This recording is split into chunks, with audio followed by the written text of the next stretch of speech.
guidance counselor at mga ginagawa nito? Sila yung mga tumutulong sa tao kapag may problema sila. Kasi po gusto kong maging counselor balang araw. Paano po ba maging isang magaling na guidance counselor? Magandang tanong yan. Pasok.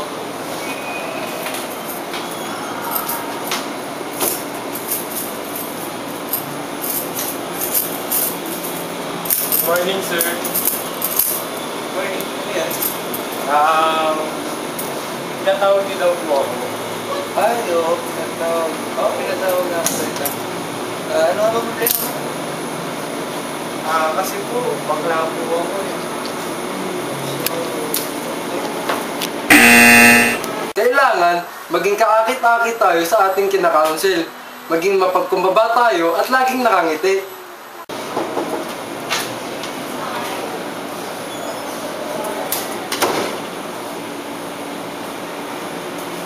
Good morning, sir. Morning, Mr. Diaz. Opo ka. So, ano nga ba lingin sa'yo? Ay, sir, kasi po, may problema po ako eh. Po, bakla po ako. So, wala natin gagawin eh. Isang sitting sessions tayo para sa problema mo. Ano mo gusto mo saguhin sa akin? Kasi po, lagi po nila akong inaasar dahil maling nga po kasi ako. So, sige. Pag-usapan natin tungkol sa naramdaman. Ay, sir, may sasabihin po sana ako kasi po, bakla po kasi ako. Ha? Batik ka? Talaga? Opo, sir. Ano na bang nagana sa'yo? Bakit ka bading? Ano bang problema? Kasi po, dati pa po ito eh. Tinatago ko lang po. Ganun ba? Kadiri ka? Parang bading, parang... Kailangan maging sensitibo tayo sa mga sinasabi natin at mga kinikilos natin.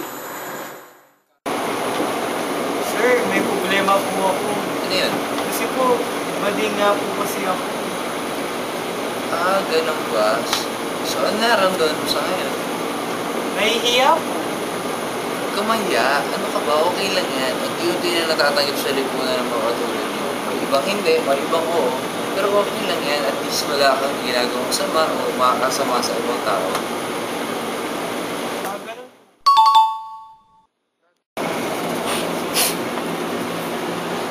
Sir, may problema po ako. Ano yan? Kasi nga po, bakla nga po kasi ako. Okay, tapos? Kasi po, nakikipagrelasyon po ako sa mga lalaki, tapos kung ano-ano po yung mga ginagawa po namin. Ayun Tapos? po. Tulad na? Tulad na pagkaano nung dalawang mag-partner. Sabihin may nangyari sa inyo? Opo, parang gano'n na nga po. Magkwento ka naman tungkol sa ibang bagay. Meron nga po pala akong naging karelasyon na parang wala lang naman text kami. Parang magka-text kami, yun lang. Pero hindi rin po nagtagal eh. Kasi mas gusto ko po yung Kung ano? Gusto mo makipag-ano sa... Opo, parang gano'n na nga po. Hindi, mali yan. Mali yung ganyan. Pangit yung ganyan. Hindi pinanagap sa lipunan yan. Sagwa. Ganun po ba? Sige po. Bilang isang counselor, kailangan bukas ang mga isipan natin sa mga bagay-bagay.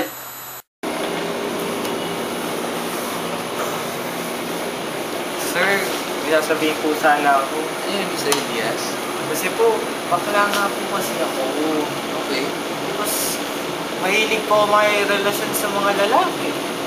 Tapos, may ginagawa kaming mga ginagawa ng dalawang mag-partner. So, do you mean may nangyayari sa inyo? Opo. Tell me more about it. Kasi po, masaya naman po yun. Tapos, saka po na-enjoy ko po kasi yung pagka nag-ano po kasi kami. Pero alam mo na marami kang pwedeng makuha sa ganyan. Alam ko naman po, pero Iba po pag nandun na po. So, sa papayo ko sa'yo, medyo buwas-buwasan mo yung ganyan. Kasi marami po pwede makuha ang sakit na hindi mo gustong magkaroon ng mga ganong sakit. Pero ng AIDS, STD, tulong, kahit na ano mo ano. Sir, may problema po ako. Ano yan, Mr. Diaz? Kasi po, bakla nga po di ba ako. So, parang madami po kasi yung nakakarelasyon mga lalaki. Ewan ko po, may mga sakit ba sila o parang ano, nagkakaroon sila ng parang gustong-gusto po kasi yung ganun gawin eh. Ano po ba kung pwede nyo mapayo? Sa totoo lang, medyo hindi ako familiar sa mga ganyan issues eh. Konti lang yung nalalaman ko sa mga ganyan. Huwag ka mag-alala. Pilitin ko. Pili tayo ng tulungan. Malawak dapat ang nalalaman natin at mga karanasan natin para makatulong sa ibang tao. At kung hindi naman natin kayang makatulong o kulang ang ating kakayanan, dapat tumanggi tayo. Sir, may problema po. Ano yun, Mr. Diaz? Kasi po, bakla nga po di ba kasi ako. Okay? So, madami po akong mga nakakarelasyon mga lalaki. Tapos, may ginagawa kami iba-iba. So, ano po ba ang pwede nyo ipayo tungkol doon sa sinabi ko?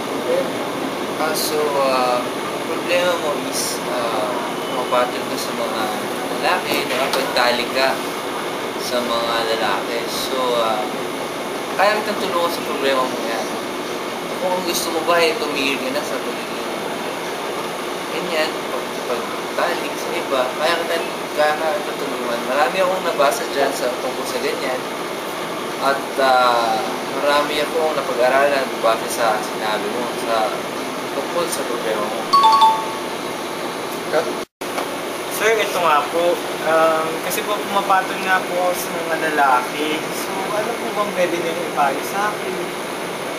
Pumapatol ka sa mga lalaki, nakipagrelasyon ka sa mga lalaki. So, maraming bagay na pwede kang negative na pwede mangyari. Iparamdam natin sa mga kliyente natin na dapat totoo ang ating sinasabi at hindi tayo nagpa-plastic o alam mo yun, mga peke. Sir, ayun nga po. Kasi po, mahirap po kasi dahil ano po, doon sa bahay po kasi namin, hindi alam na po na baling po.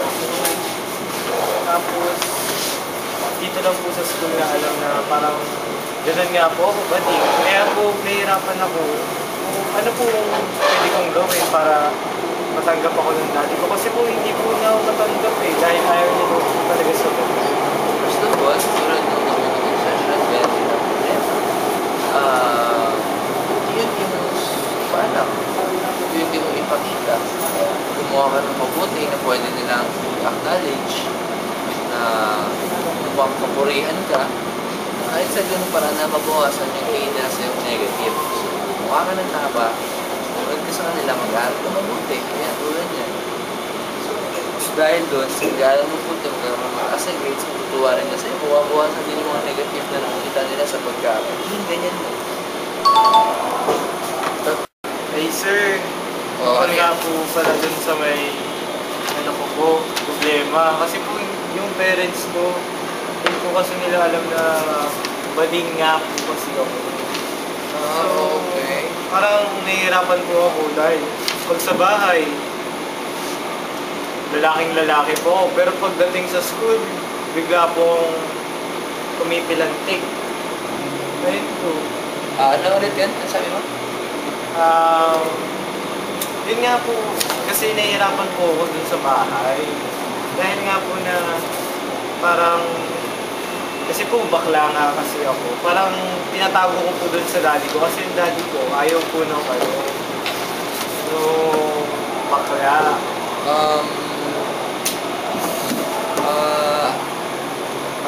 Paano ba ito?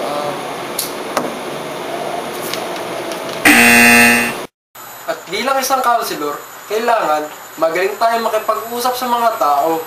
Dahil para mas maintindihan nila kung ano yung dapat nating iparating. At hindi lang yun, kailangan magaling rin tayo makinig sa mga nagsasalita. Sir, kasi po, di ba, bading po ako. Dami nga po kasi nang-aasar sa akin.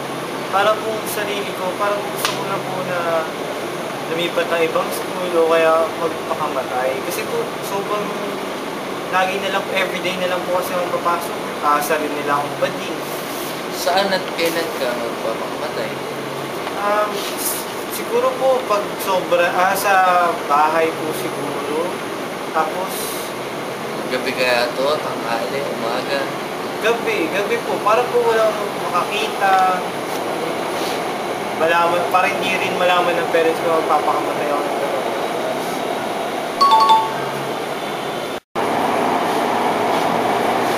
Hoy, sa pare, ano? Sir, kumusta? Okay lang. Ayo, balita sa trabaho natin.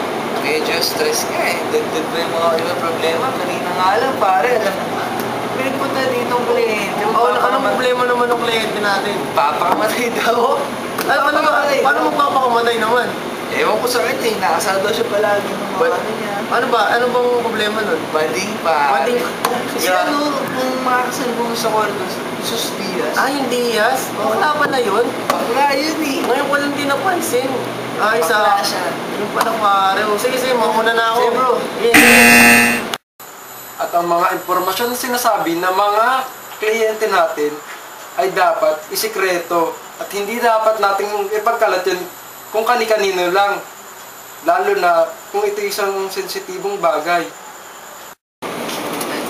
Paano, Mr. Diaz? Sir, mauna na po ako. Sana po wala pong maalam dun sa sikreto po na bading po ako. Huwag kang mag-alala. Walang ibang makakaalam na bading ka.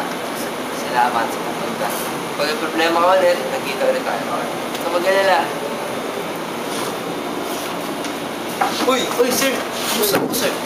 Saan po kayo? Magandang umaga naman. Ano pa pumatay dito sa'yo? Pwede mo malaman? Si Mr. Diaz po? Si Diaz. Estudyante ko yun eh. Bagsak nga yun. Kumano ko na nangyayari dito. Saan po ang particular na subject? Guidance and counseling. Kayo po ang prof sa Ako, guidance? prof yan, ako. Babagsak po ba siya? Okay. So, wala naman, sir. Pumunta lang sila. May boundary ka na usapan lang kami. Ganyan. Sige. Maaaring ka naman po, yes. Wala kang kailangan natin pag-usapan. Makapalis ka din sa medyo natagalan niya ako. Lagi nating respetuhin at purihin ang mga kliyente natin. Ano mga estado nila sa buhay. Salamat sa pagsila mo. Patuloy na. Hindi ko kaya nakakita ko kasi na hindi ka so proud of you sa progress na Salamat, sir. kaya Tuesday na.